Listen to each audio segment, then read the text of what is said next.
Imaging-based vascular uptake of FDG denotes the presence of vascular inflammation and generally represents the high-risk plaques.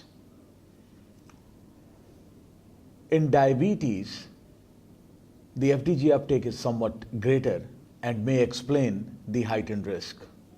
In a very elegant study, Silvalo et al. From Dr. Kanuti's lab from the University of Turku demonstrated in the LDL receptor knockout mice that the FDG uptake was maximum at 6 months in these mice and reduced by about 12 months' time when the lesions had stabilized. They also demonstrated the effect of diet, aging, as well as they developed a double transgenic mouse in which they had the IGF-2 overexpression so as to induce the insulin resistance. Surprisingly, they did not see any difference between the atherosclerosis mice and the atherosclerosis mice with the type 2 diabetes. I have Dr. Saraste from that group today to discuss the findings. So let's discuss about what Dr. Saraste feels is the reason that the uptake was no different between the mice which had atherosclerosis and the mice which had both atherosclerosis as well as insulin resistance. Thank you, Mr. Narula. We had previously found that the process of atherosclerosis and plaque development was somewhat accelerated in the mice with diabetes, and so the hypothesis was that there would be more, this would be reflected as more FDG uptake in the plaques and more inflammation in the plaques. But we didn't actually find more inflammation in diabetic than only hypercholesterolemic mice, and also the FDG uptake was comparable in these mice. So in the presence of similar plaque composition, diabetes itself didn't really have influence on the FDG uptake in plaques, which was interesting finding. There is always a notion that in the patients with diabetes, because of the hyperglycemia, there is a competitive decrease in the FDG uptake.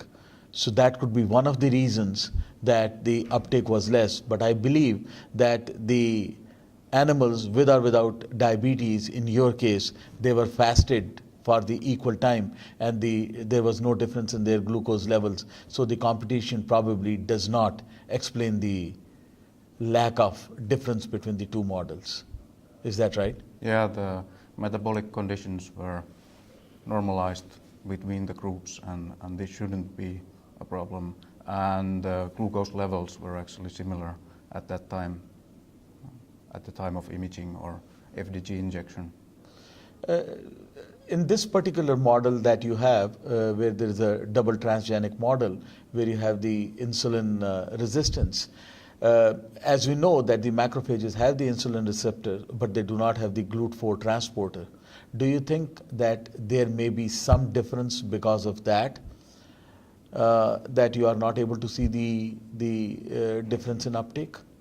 I think that's an important point, that the GLUT4 receptor that mediates FDG uptake is not present in the macrophages, which in turn might be a good thing if one wants to use FDG imaging for screening patients with diabetes, so that the diabetic metabolism itself shouldn't confound.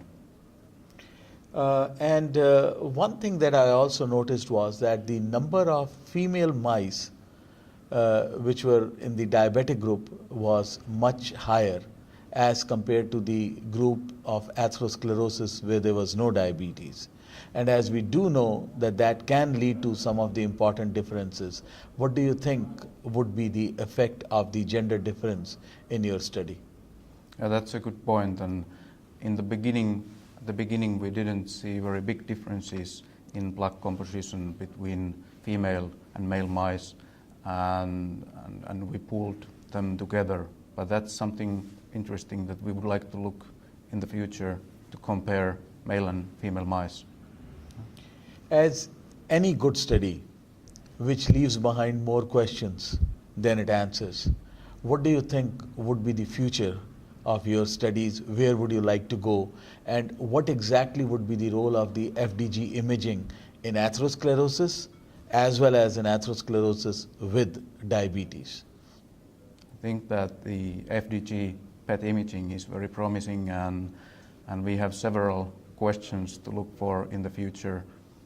One thing was to find an optimal animal model for the future studies, perhaps with other tracers than FDG, perhaps to study effects of interventions on FDG uptake and plaque inflammation. And then another line of research has been to study whether it would be possible to see FDG signal in the coronary arteries with the PET imaging. And for that we have been developing the dual gating to correct for the motion artifacts in PET images caused by the lung respiratory motion and cardiac motion. But there are many things to do. Thank you, Dr. Saraste, for being here, and thank you very much for your insights. Thank you very much.